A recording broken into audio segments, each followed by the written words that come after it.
L'attaque surprenante de Nder, la capitale du Waalo. Ces faits se déroulèrent à l'absence de Braque. Les Toucouleurs de l'Almami, aidés par les Maures Amar Ould Mokhtar, détruisirent Nder à l'improviste. Ce mardi 7 mars 1820, la capitale de Nder fut conquise malgré la résistance opiniâtre de Braque, Yérim Mbagnick Tagarel Mbodj et la Linguère Fatim Yamakhoya Mbodj, en l'absence de son époux le Braque. Amar Fatim Borso, blessé, se trouvant à Saint-Louis.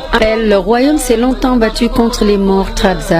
Au nord, venus de la Mauritanie, les Toucouleurs voulant islamiser le royaume très réfractaire à l'islam, bien que les musulmans aient toujours cohabité avec ceux pratiquant la religion traditionnelle.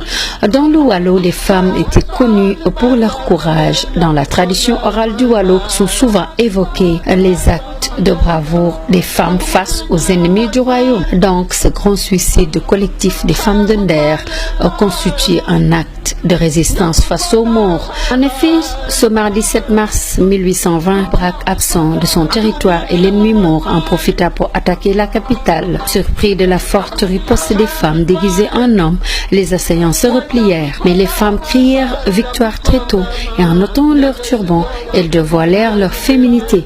Les Maures, dans un sursaut d'orgueil, mâles revinrent à l'attaque et finalement eurent raison de ces braves guerriers. Les cavaliers enturbanés venus du désert s'apprêtaient à lancer leurs chevaux à l'assaut du village. Une femme haletée, les Maures arrivèrent. C'était au bord du lac de Guiers. Une armée de Maures, ils sont avec une troupe de Toucouleurs conduits par leur chef, Amar Ould Mokhtar. Ils s'apprêtaient à traverser le fleuve et viennent vers notre village. Toutes les femmes crièrent en même temps. Ils savaient déjà quel sort les attendait.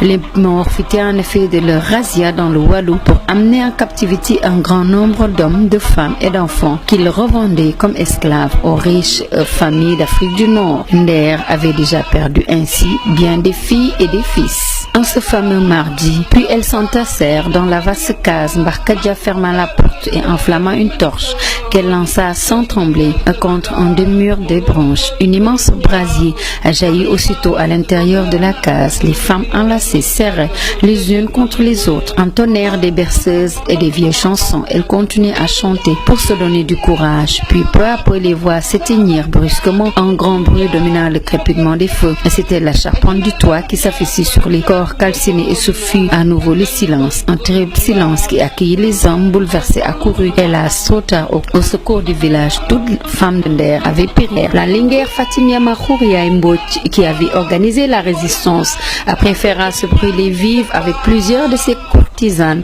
dont le Bëkk-Nekk Mbarkadja, Demba Lawbe Bo Ndiaye et Seydane, que de tomber dans les mains des Maures pour sauvegarder la ligne royale. La Linguère avait réussi à évacuer vers leur tante paternelle du coup Fatim Borso à Ronk. Ces deux jeunes filles, les futures Linguères, Ndiombot et Ndate-Yalla.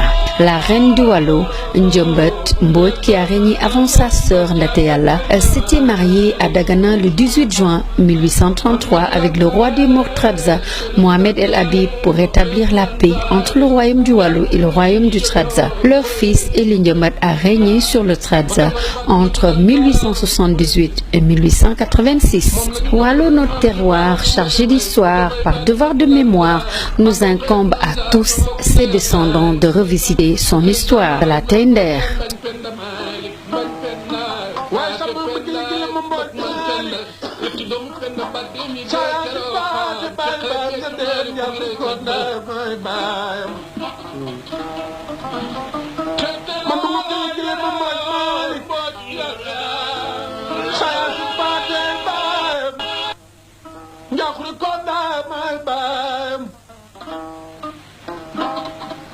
Atugo gile Mbodj Malik Sayansin Pate way Njakuri Konda may bayam Njakuri Konda ma Njagay sa jowar Pend Biram Njaay ma dende jeeri booli Biram Njaay ceepu nungu Biram Njaay xari jaw maram caam Yaasin Pate way samba gile Mbodj